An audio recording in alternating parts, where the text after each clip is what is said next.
എല്ലാവർക്കും strength of മെറ്റീരിയൽസിൻ്റെ പുതിയൊരു ക്ലാസ്സിലേക്ക് സ്വാഗതം.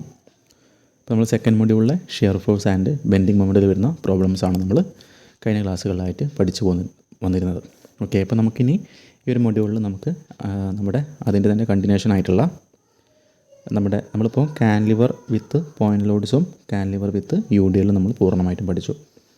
നമ്മൾ ഇന്നത്തെ ക്ലാസ്സിൽ ഡിസ്കസ് ചെയ്യാൻ പോകുന്നത് സിംപ്ലി സപ്പോർട്ട് ബീമിൻ്റെ കേസാണ്. ഓക്കെ, സിംപ്ലി സപ്പോർട്ട് ബീമിൽ പോയിൻ്റ് ലോഡ് വരുന്നതും അതുപോലെ തന്നെ UDL വരുന്ന കേസിലുള്ള ഷിയർ ഫോഴ്സ് ഡയഗ്രാം അതുപോലെ ബെൻഡിങ് മൊമെൻറ്റ് ഡയഗ്രാം വരയ്ക്കാൻ നമ്മൾ ഇന്ന് പഠിക്കാൻ പോകുന്നത്. ഓക്കെ, അപ്പോൾ സ്റ്റാർട്ട് ചെയ്യാം. Simply support beam with point loads ആണ് നമ്മൾ ഫസ്റ്റ് സ്റ്റാർട്ട് ചെയ്യാൻ പോകുന്നത്.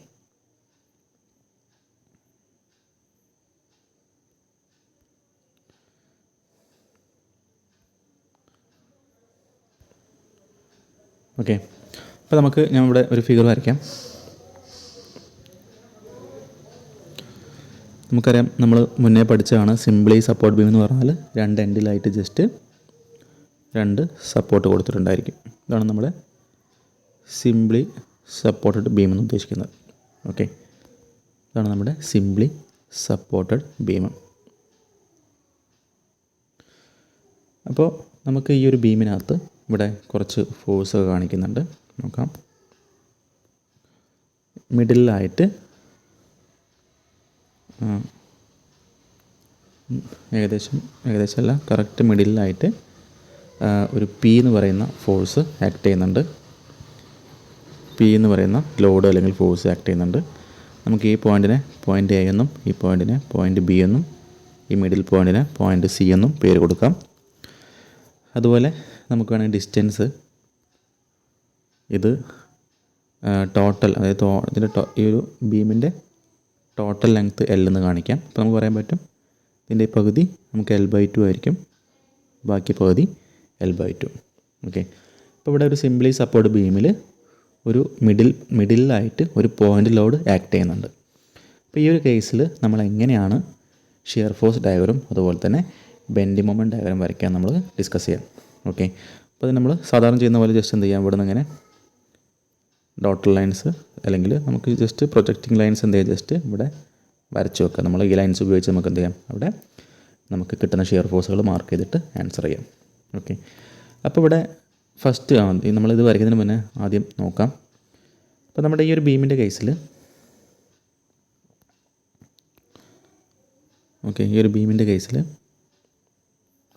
ജസ്റ്റ് ഈ ഡയമെൻഷൻ ലൈൻ റൈസ് ചെയ്യുന്നുണ്ട്. ഓക്കെ, ടോട്ടൽ ലെങ്ത് L ആണെന്നും പകുതി ആകുമ്പോൾ L/2 ആണെന്നും മനസ്സിലാക്കുക കേട്ടോ. ഓക്കെ, ടോട്ടൽ ലെങ്ത് L ആണ്. അപ്പോൾ സെൻറ്ററിൽ നിന്ന് രണ്ടെണ്ണിലേക്കും L/2 ആയിരിക്കും ഉണ്ടായിരിക്കും. അപ്പോൾ നമുക്ക് പറയാൻ പറ്റും ഇല്ലേ, ഈ ഒരു ബീം എവിടെയാണ് ശരിക്കും നിൽക്കുന്നത് അല്ലേ? ഒന്ന് ഈ പോയിൻറ്റിലാണ് സപ്പോർട്ട് ചെയ്തിരിക്കുന്നത്. കാരണം ആ രണ്ട് പോയിൻറ്റിലാണ് സിംപ്ലി സപ്പോർട്ട് ചെയ്ത് വെച്ചിരിക്കുന്നത്.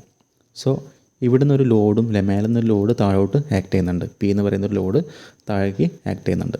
സോ ഈ ലോഡിന് എതിരെ എന്ത് ചെയ്യണം, നമ്മുടെ ഈ സപ്പോർട്ടുകൾ ഒരു റിയാക്ഷൻ കൊടുക്കുന്നുണ്ടായിരിക്കും, അല്ലെങ്കിൽ റിയാക്ഷൻ ഫോഴ്സ് തിരിച്ച് അങ്ങോട്ട് കൊടുക്കുന്നുണ്ട്. അതുകൊണ്ടാണ് എന്ത് ചെയ്യുന്നത്, ഇത് താഴോട്ട് വീണു പോകാത്തത് അല്ലെങ്കിൽ താഴോട്ട് നീങ്ങി പോകാത്തത് അല്ലേ? അപ്പോൾ ശരിക്കും ഈ ഒരു പോയിൻ്റ് എയിലും അതുപോലെ തന്നെ പോയിൻ്റ് ബിയിലും എന്ത് ചെയ്യുന്നുണ്ട്, ഈ താഴേക്ക് വരുന്ന ഡയറക്ഷൻ ഓപ്പോസിറ്റായിട്ട് ഒരു റിയാക്ഷൻ ഫോഴ്സ് വരുന്നുണ്ടായിരിക്കും. അതുകൊണ്ടാണ് ആ ബീം അവിടെ തന്നെ സ്റ്റേബിളായിട്ട് നിൽക്കുന്നത്. ഓക്കെ, പറഞ്ഞു മനസ്സിലായല്ലോ. മേലെന്ന് P എന്ന് പറയുന്ന ലോഡ് താഴോട്ട് ആക്ട് ചെയ്യുന്നുണ്ട്. ഇപ്പോൾ P എന്ന് പറയുന്ന ലോഡ് താഴോട്ട് ആക്ട് ചെയ്യുന്നുണ്ട്. എന്ത് സംഭവിക്കണം, അത് ഇവിടേക്ക് താഴോട്ട് നീങ്ങി വരുന്നില്ല അല്ലേ, അവിടെ സ്റ്റേബിളായി നിൽക്കുകയാണ് അല്ലേ? അപ്പോൾ അതിനർത്ഥം എന്താണ് അല്ലേ, താഴേക്ക് ഒരാൾ പിടിച്ച് ഇവിടുന്ന് പുഷ് ചെയ്യുമ്പോൾ അത് നീങ്ങുന്നില്ലെങ്കിൽ അതിൻ്റെ അർത്ഥം എന്താണ്, ഇവിടുന്ന് ഒരാൾ അങ്ങോട്ടും പിടിച്ച് തിരിച്ച് പുഷ് ചെയ്യുന്നുണ്ട് ഓപ്പോസിറ്റ് ഡയറക്ഷനിൽ അല്ലേ? അതുകൊണ്ടാണ് അതവിടെ സ്റ്റേബിളായിട്ട് അവിടെ നിൽക്കുന്നത്. അല്ലെങ്കിൽ എന്തായിരിക്കും, താഴെന്ന് റിയാക്ഷൻ ഇല്ലെങ്കിൽ എന്തായിരിക്കും, റിയാക്ഷൻ ഫോഴ്സ് ഇല്ലെങ്കിൽ എന്തായിരിക്കും, മേലെ നിന്ന് തള്ളുന്ന സമയത്ത് എന്തായിരിക്കും, ഇത് താഴോട്ട് മൂവ് ചെയ്യാനുള്ള ടെൻഡൻസി ഉണ്ടായിരിക്കും. ഓക്കെ, അപ്പോൾ ഒരു കാര്യം മനസ്സിലായിട്ടുണ്ടായിരിക്കും, അതൊരു ജസ്റ്റ് ബേസിക് കോൺസെപ്റ്റാണ്.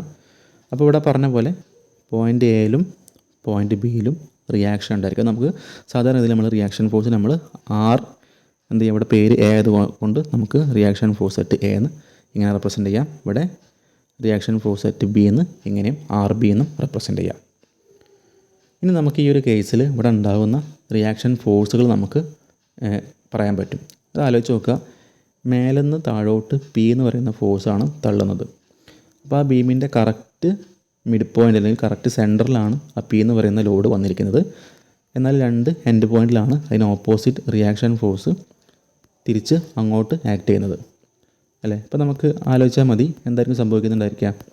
നമ്മളൊരു വാല്യൂ വെച്ച് പറഞ്ഞു നോക്കാം. അതായത് ഇപ്പോൾ ഒരു 10 കിലോ ന്യൂട്ടനാണ് മേലെന്ന് താഴോട്ട് പുഷ് ചെയ്യുന്നത് അല്ലെങ്കിൽ ലോഡ് വരുന്നത്.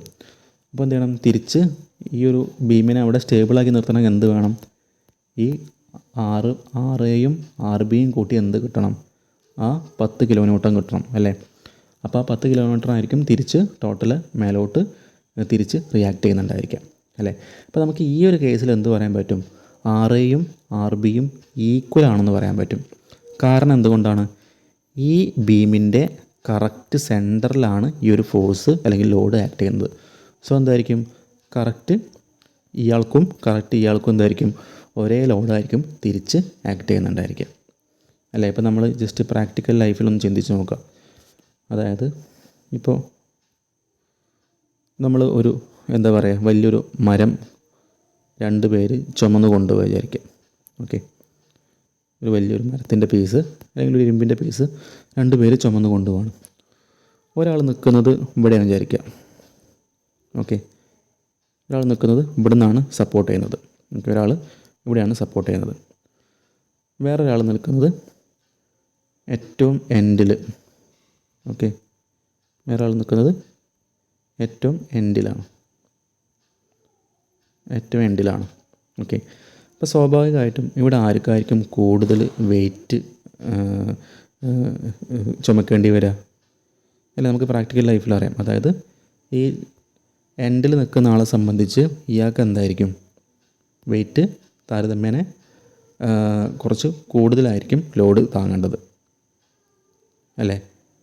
അതെന്തുകൊണ്ടാണ് അങ്ങനെ വന്നത്, ഇയാൾ കുറച്ച് ഈ ഒരു എൻഡിൽ നിന്നും ഇങ്ങോട്ടേക്ക് നീങ്ങി നിൽക്കുന്നുണ്ട്. സോ കുറച്ചധികം ലോഡ് എന്ത് ചെയ്യേണ്ടി വരും, ഇയാൾ ക്യാരി ചെയ്യേണ്ടി വരും. എന്നാൽ 2 പേരും ഒരേപോലെ 2 എൻഡിൽ നിൽക്കുമ്പോൾ എന്തായിരിക്കും, 2 പേർക്കും ഒരേ ലോഡായിരിക്കും ആക്ട് ചെയ്യുന്നുണ്ടായിരിക്കുക. ഓക്കെ, അപ്പോൾ പറഞ്ഞ ആ ഒരു പ്രാക്ടിക്കൽ ലൈഫിൽ നമ്മൾ ചിന്തിച്ച് നോക്കാം. ഓക്കെ, അപ്പോൾ നമ്മൾ പറഞ്ഞ പോലെ സിംപ്ലി സപ്പോർട്ടഡ് ബീമുണ്ട്, 2 എൻഡിലും സപ്പോർട്ട് കൊടുത്തിട്ടുണ്ട്. മിഡിലിൽ ഒരു പോയിൻ്റ് ലോഡ് കറക്റ്റ് സെൻട്രലായിട്ട് പി എന്ന് പറയുന്ന ലോഡ് ആക്ട് ചെയ്യുന്നുണ്ട്. ടോട്ടൽ ലെങ്ത് L ആണ്. അപ്പോൾ നമുക്ക് ഈ പകുതിയെ L/2 എന്നും ഈ പകുതിയെ L/2 എന്നും വിളിക്കാൻ പറ്റും. ഇനി നമുക്ക് എന്ത് ചെയ്യാം, അതുപോലെ നമ്മൾ പറഞ്ഞു ഓപ്പോസിറ്റ് ഈ മേലുള്ള ലോഡ് കാരണം ഈ പോയിൻ്റ് എയിലും പോയിൻ്റ് ബിയിലും റിയാക്ഷൻ ഫോഴ്സ് ഓപ്പോസിറ്റ് ഡയറക്ഷനിൽ ആക്ട് ചെയ്യുന്നുണ്ടായിരിക്കും. അപ്പോൾ നമുക്കതിനെ RA എന്നും RB എന്നും വിളിക്കാം. അപ്പോൾ നമ്മുടെ ഈ ഒരു simply support beam with point ലോഡൊക്കെ വരുന്ന സമയത്ത് നമ്മൾ ആദ്യം ചെയ്യേണ്ട കാര്യം ഈ റിയാക്ഷനുകൾ കണ്ടെത്തുക. ഓക്കെ, റിയാക്ഷൻ ഫോഴ്സുകൾ കണ്ടെത്തുക. ഇപ്പോൾ നമുക്ക് കണ്ടെത്താനായിട്ടുള്ള മെത്തേഡാണ്, അതായത് നമുക്ക് ആദ്യം റിയാക്ഷൻ ഫോഴ്സ് അറ്റ് ബി കാണാം. നമ്മൾ നേരത്തെ പറഞ്ഞ പോലെ ടോട്ടൽ ലോഡ് ആക്ട് ചെയ്യുന്നത് പി ആണ് അല്ലേ. നമ്മൾ പറഞ്ഞു RAയും RBയും ഈ കേസിൽ ഈക്വലാണ്. കാരണം എന്താണ്, അത് കറക്റ്റ് മിഡ് പോയിൻറ്റിലാണ് എന്ത് ചെയ്യുന്നത്, ആ ലോഡ് വരുന്നത്.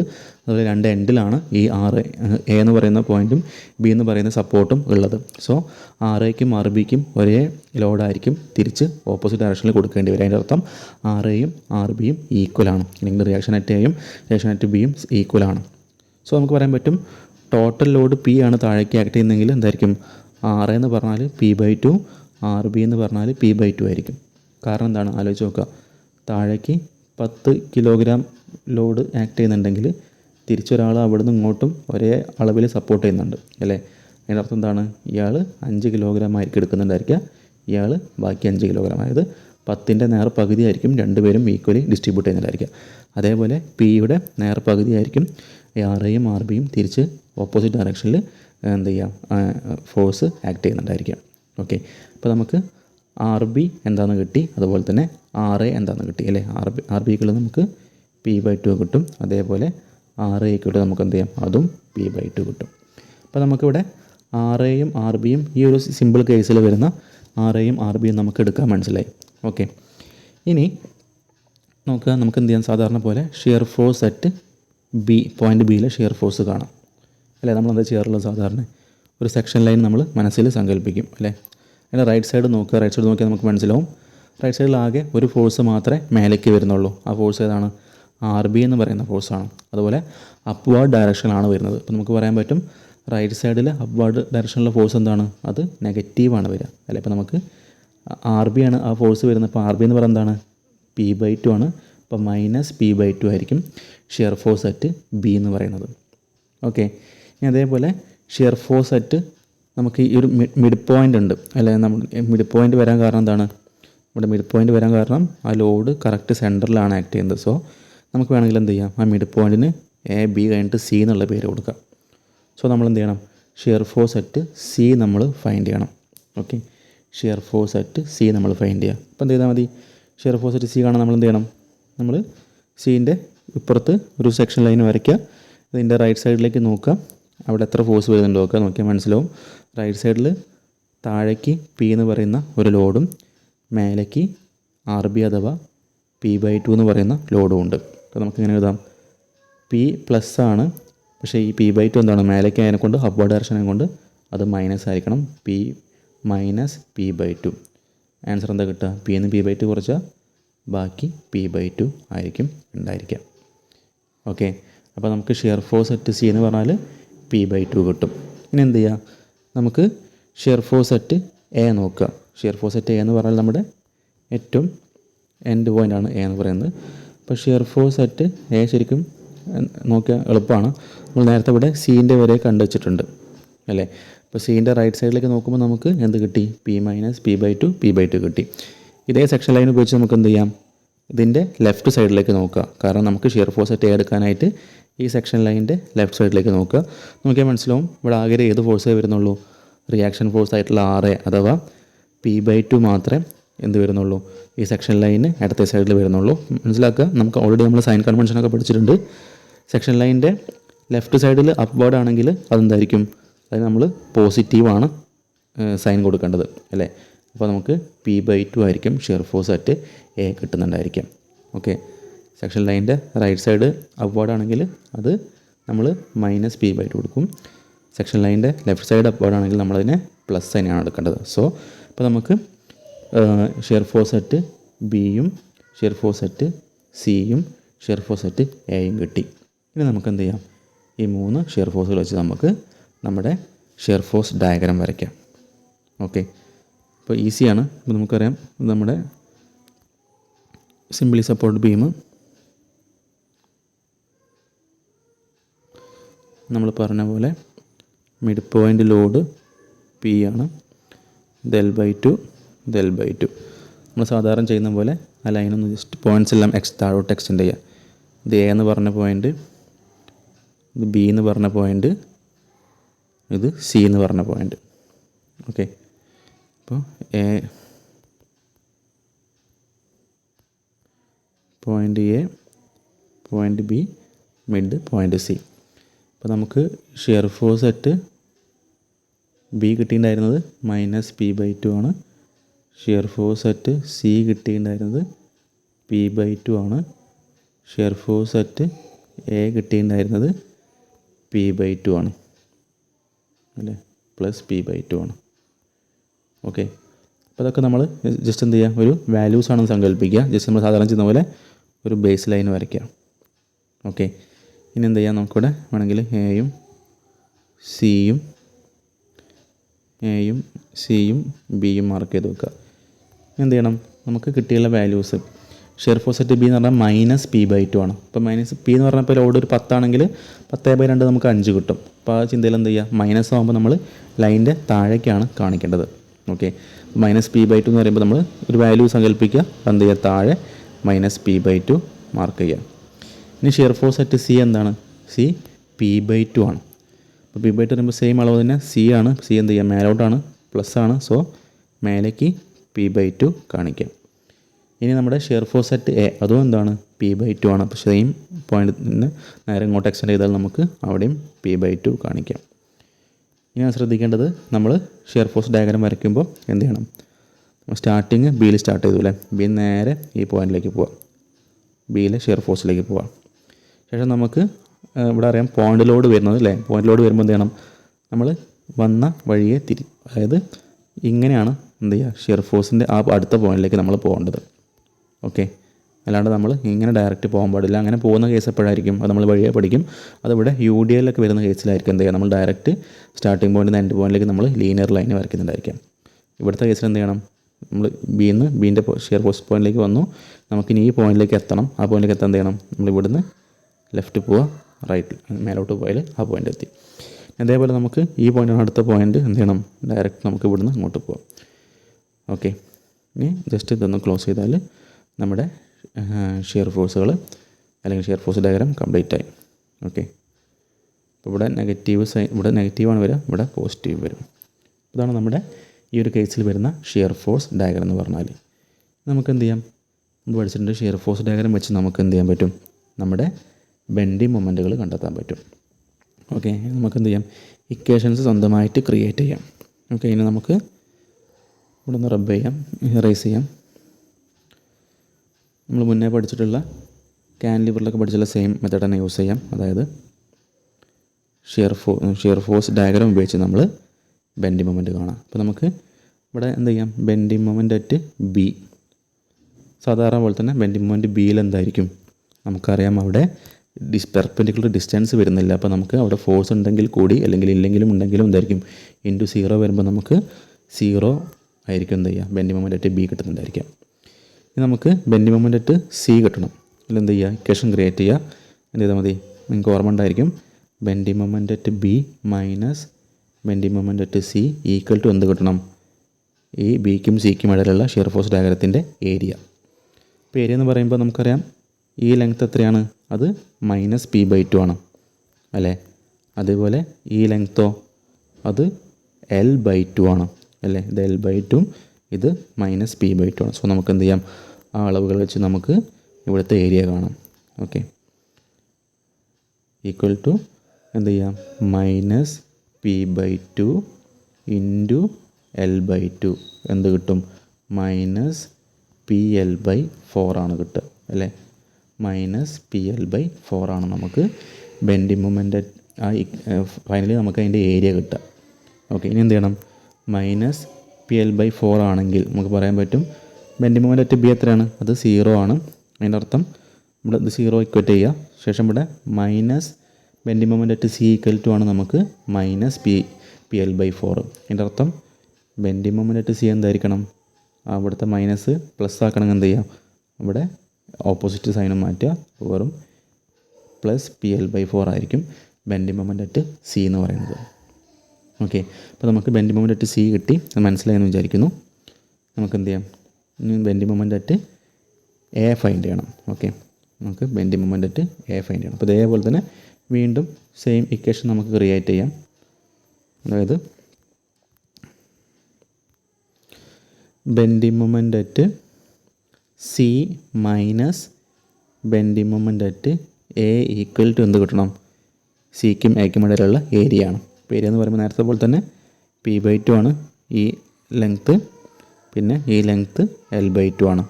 സോ നമുക്ക് എന്ത് ചെയ്യാം, ആ രണ്ട് ഡാറ്റാസ് വെച്ച് ഇക്വേഷൻ ക്രിയേറ്റ് ചെയ്യാം, അല്ലെങ്കിൽ ഏരിയ കാണാം. p/2 ഇൻറ്റു L/2 അല്ലേ, നമുക്ക് എന്ത് കിട്ടും, PL/4 കിട്ടും. Bending moment at C minus bending moment at A equal to PL/4 കിട്ടും. നമുക്ക് എന്താ കാണേണ്ടത്, നമുക്ക് finally bending moment at A ആണ് കാണേണ്ടത്. നമുക്ക് നേരത്തെ ബെൻഡിങ് മൊമെൻറ്റ് അറ്റ് സി എത്ര കിട്ടിയിട്ടുണ്ടായിരുന്നത്, PL/4 ആണ്. അപ്പോൾ നമുക്ക് എന്ത് ചെയ്യാം, ബെൻഡിങ് മൊമെൻറ്റ് അറ്റ് സിക്ക് പകരം PL/4 സബ്സ്റ്റിറ്റ്യൂട്ട് ചെയ്യുക, minus bending moment at A equal to എന്ത് കിട്ടും, ഈ കിട്ടിയിട്ടുള്ള PL/4 സബ്സ്റ്റിറ്റ്യൂട്ട് ചെയ്യുക, PL/4. എന്ത് ചെയ്യുക, നമ്മുടെ ഈ PL/4 ഈക്വലിൻ്റെ അപ്പുറത്തേക്ക് പോകുമ്പോൾ -PL/4 ആയിട്ട് മാറും. അതിൻ്റെ അർത്ഥം ഇവിടെയും PL/4, പിന്നെ ഇത് അപ്പുറത്തേക്ക് പോകുമ്പോൾ -PL/4 ആകുമ്പം രണ്ടും ക്യാൻസലാവും. നമുക്ക് ഫൈനലി 0 ആണ് കിട്ടുക. അപ്പോൾ bending moment at A equal to നമുക്ക് 0 കിട്ടും. ഓക്കെ, അപ്പോൾ നമുക്ക് ബെൻഡിങ് മൊമെൻറ്റുകൾ 3 കിട്ടി. എന്താണ്, ബെൻഡിങ് മൊമെൻറ്റ് അറ്റ് ബി 0 ആണ്, ബെൻഡിങ് മൊമെൻറ്റ് അറ്റ് എയും 0 ആണ്. പക്ഷേ ബെൻഡിങ് മൊമെൻറ്റ് അറ്റ് സി എന്താണ് കിട്ടിയുള്ളത്, PL/4 ആണ്. നമുക്ക് എന്ത് ചെയ്യാം, ആ 3 ഡാറ്റാസ് വെച്ച് നമുക്ക് ഇനി നമ്മുടെ ഡയഗ്രാം വരയ്ക്കാം, ബെൻഡിങ് മൊമെൻറ്റ് ഡയഗ്രാം വരയ്ക്കാം. ഓക്കെ, നമ്മൾ സാധാരണ ചെയ്യുന്ന പോലെ തന്നെ ഒരു ബേസ് ലൈൻ അങ്ങ് വരയ്ക്കുക. ശേഷം നോക്കുക നമുക്ക് കിട്ടിയുള്ള values bending moment at B 0 ആണ്. അപ്പോൾ ഈ പോയിന്റ് തന്നെ വരിക. ബെൻഡിങ് മൊമെൻ്റ് അറ്റ് എയും 0 ആണ്. പിന്നെ ബെൻഡിങ് മൊമെൻ്റ് അറ്റ് സി എത്രയാണ്? PL/4. അപ്പോൾ PL/4 ആകുമ്പോൾ ഇപ്പോൾ P 10 ന്യൂട്ടനാണെന്ന് വിചാരിക്കുക, L ഒരു 5 സെൻറ്റിമീറ്ററാണെന്ന് വിചാരിക്കുക, അല്ലെങ്കിൽ 5 മീറ്റർ വിചാരിക്കാം. അപ്പോൾ 10 × 5/4 എന്ന് പറയുമ്പോൾ നമുക്കൊരു വാല്യൂ കിട്ടും. അതേപോലെ എന്ത് ചെയ്യുക, ഇവിടെ ഇപ്പോൾ PL/4 എന്ന് പറഞ്ഞാൽ ഒരു പ്ലസ് വാല്യൂ ആണ്. അപ്പോൾ നമുക്ക് എന്ത് ചെയ്യണം, ഇവിടുന്ന് ഈ പോയിന്റിൽ നിന്ന് മേലോട്ടായിരിക്കും എന്ത് ചെയ്യുക, ആ പ്ലസ് വാല്യൂ വരുന്നുണ്ടായിരിക്കാം. അപ്പോൾ നമുക്ക് കുറച്ച് മേലായിട്ട് ഒരു പോയിന്റ് മാർക്ക് ചെയ്യാം. ഓക്കെ, ഇനി എന്ത് ചെയ്യണം, നമുക്ക് ഇവിടുത്തെ ബെൻഡിങ് മൊമെൻ്റ് ഡയഗ്രം നമ്മൾ ക്രിയേറ്റ് ചെയ്യുമ്പോൾ എന്ത് ചെയ്യാം, ഈ പോയിന്റ് നമ്മൾ ഇങ്ങനെയല്ല പോകേണ്ടത്, അല്ലേ? എന്ത് ചെയ്യണം, ഡയറക്റ്റ് ലീനിയർ ലൈൻ വരയ്ക്കാം. അതേപോലെ ഈ പോയിന്റിൽ നിന്ന് ഇങ്ങനെയല്ല പോകേണ്ടത്, എന്ത് ചെയ്യണം, ഡയറക്റ്റ് അടുത്ത പോയിന്റിലേക്ക് വരയ്ക്കുക. സോ നമുക്ക് ബെൻഡിങ് മൊമെൻ്റ് ഡയഗ്രം ഇങ്ങനെ ആയിരിക്കും കിട്ടുന്നുണ്ടായിരിക്കാം. ഓക്കെ, ഇത് ഷിയർ ഫോഴ്സ് ഡയഗ്രാമാണ്, ഇത് ബെൻഡിങ് മൊമെൻ്റ് ഡയഗ്രം. അപ്പോൾ നമ്മുടെ ഒരു സിംപ്ലി സപ്പോർട്ട് ബീമിൽ മിഡ് പോയിന്റിലായിട്ട് പോയിന്റിലോട് വരുന്ന കേസിലുണ്ടാകുന്ന shear force diagram bending moment ഡയഗ്രാമാണ് ഇവിടെ കാണിച്ചുള്ളത്. അപ്പോൾ നമുക്ക് ചില എക്സാമിനൊക്കെ 3 മാർക്കിനൊക്കെ ഇങ്ങനത്തെ ക്വസ്റ്റ്യൻസ് ചോദിക്കാറുണ്ട്. അതായത് ജസ്റ്റ് P എന്ന് പറയുന്നൊരു ലോഡ് അല്ലെങ്കിൽ W എന്ന് പറയുന്നൊരു ലോഡ് ആക്ട് ചെയ്യുന്നു, അതിൻ്റെ ലെങ്ത്ത് എല്ലാണ്, മിഡ് പോയിന്റിലാണ് ആക്ട് ചെയ്യുന്നത് പറഞ്ഞിട്ട് നമുക്ക് എന്ത് ചെയ്യും, അതിൻ്റെ ഷിയർ ഫോഴ്സ് ഡയഗ്രം ചിലപ്പോൾ ബെൻഡിങ് മൊമെൻ്റ് ഡയഗ്രം വരയ്ക്കേണ്ടായിരിക്കും. ഇപ്പോൾ ചിലപ്പോൾ 3 മാർക്കിൻ്റെ ക്വസ്റ്റ്യനൊക്കെ ആകുമ്പോൾ ഇതേപോലെ നമ്മൾ ഷിയർ ഫോഴ്സും ബെൻഡിങ് മൊമെൻ്റൊക്കെ നമ്മൾ സ്റ്റെപ്പ് ബൈ സ്റ്റെപ്പ് ആയിട്ട് കാണേണ്ട ആവശ്യം ഉണ്ടായിരിക്കില്ല. നമുക്ക് ഡയറക്റ്റ് ഈ ഫിഗർ ഓർമ്മ ഉണ്ടെങ്കിൽ എന്ത് ചെയ്യാം, ഇങ്ങനെ വരച്ചാൽ നമുക്ക് ഈസി ആയിട്ട് 3 മാർക്ക് സ്കോർ ചെയ്യാൻ പറ്റും. അപ്പോൾ ഇങ്ങനെ ഓർത്ത് വെക്കാൻ പറ്റാത്ത ആൾക്കാർ എന്ത് ചെയ്യുക, ബൈ ഹാർട്ട് പഠിക്കാൻ പറ്റാത്ത ആൾക്കാർ ഈ ചെയ്യുന്ന മെത്തേഡ് പഠിച്ച് വെക്കുക. അതുപയോഗിച്ച് എന്ത് ചെയ്യാം, ഇതേപോലെ നമുക്ക് ഫിഗർ സ്വന്തമായിട്ട് ക്രിയേറ്റ് ചെയ്യാൻ പറ്റും. ഇപ്പോൾ നമ്മുടെ സിംപ്ലി സപ്പോർട്ട് ബീമിൻ്റെ കേസിൽ വരുന്ന ഫസ്റ്റ് കണ്ടീഷനാണത്, simply support beam subjected to point load. നമുക്ക് ഇതേപോലെ ഇനി simply support beam subjected to എന്തുണ്ടായിരിക്കും, UDLലും പഠിക്കേണ്ടായിരിക്കും. പിന്നെ അതിൽ വരുന്ന പ്രോബ്ലംസ് നമുക്ക് വർക്കൗട്ട് ചെയ്യാണ്ട്. ഓക്കെ, നമ്മുടെ സിലബസ് നോക്കുക. സിലബസിൽ നമ്മൾ പറഞ്ഞിരിക്കുന്ന ഈ 2 ടോപ്പിക്ക് ഓൾറെഡി നമ്മൾ അതിൽ ഒരുപാട് പ്രോബ്ലംസ് നമ്മൾ ചെയ്ത് വർക്കൗട്ട് ചെയ്തു. നമ്മൾ ഇന്നത്തെ ക്ലാസ്സിൽ പഠിച്ചിരിക്കുന്നത് simply support beam with point loads, അത് പോയിന്റ് ലോഡ് വരുന്ന ഏറ്റവും ബേസിക് കണ്ടീഷൻ നമ്മൾ പഠിച്ചു. നമുക്കിനി ഓരോ പ്രോബ്ലംസ് എന്ത് ചെയ്യണം, വർക്കൗട്ട് ചെയ്യുമ്പോൾ നമുക്ക് അതിൽ വലിയ പ്രോബ്ലംസ് വർക്കൗട്ട് ചെയ്യുമ്പോൾ നമുക്ക് അതിലെ ആ ഒരു കോൺസെപ്റ്റ് കൃത്യമായിട്ട് മനസ്സിലാവും. ആ പ്രോബ്ലംസ് വർക്കൗട്ട് ചെയ്തപ്പോൾ നമ്മൾ ചെയ്യേണ്ട കാര്യം എന്താണ്, അതിൻ്റെ കൂടെ തന്നെ നമ്മൾ സിംപ്ലി സപ്പോർട്ട് ബീമിൽ UDL വരുന്ന കേസും പഠിക്കണം. ആ രണ്ടും പഠിച്ചു കഴിഞ്ഞിട്ട് നമുക്ക് ഒരുപാട് പ്രോബ്ലംസ് വർക്കൗട്ട് ചെയ്യുമ്പോൾ നമ്മൾ ആ ഒരു ടോപ്പിക്കിൽ എന്താകും, നമ്മൾ എക്സ്പെർട്ടായിട്ട് മാറും. ഓക്കെ, അപ്പോൾ നമുക്ക് നെക്സ്റ്റ് ക്ലാസ് തൊട്ട് നമ്മൾ അടുത്ത ക്ലാസ്സിൽ പഠിക്കാൻ പോകുന്നത് ഈ UDL വരുന്ന കേസായിരിക്കും. അത് കഴിഞ്ഞിട്ട് എന്ത് ചെയ്യുക, ഇതിൻ്റെ പോയിന്റ് ലോഡും അതുപോലെ തന്നെ UDLലും ഒരുമിച്ച് കോമ്പിനേഷനായിട്ട് വരുന്ന പ്രോബ്ലംസാണ് നമ്മൾ ക്ലാസ്സിൽ വർക്കൗട്ട് ചെയ്യുന്നുണ്ടായിരിക്കും. ഓക്കെ, അപ്പോൾ ഇന്നത്തെ ക്ലാസ് നമ്മൾ വൈൻഡപ്പ് ചെയ്യണം. നമുക്ക് ബാക്കിയുള്ളത് നെക്സ്റ്റ് ക്ലാസ്സിൽ ഡിസ്കസ് ചെയ്യാം. Okay, thank you for watching.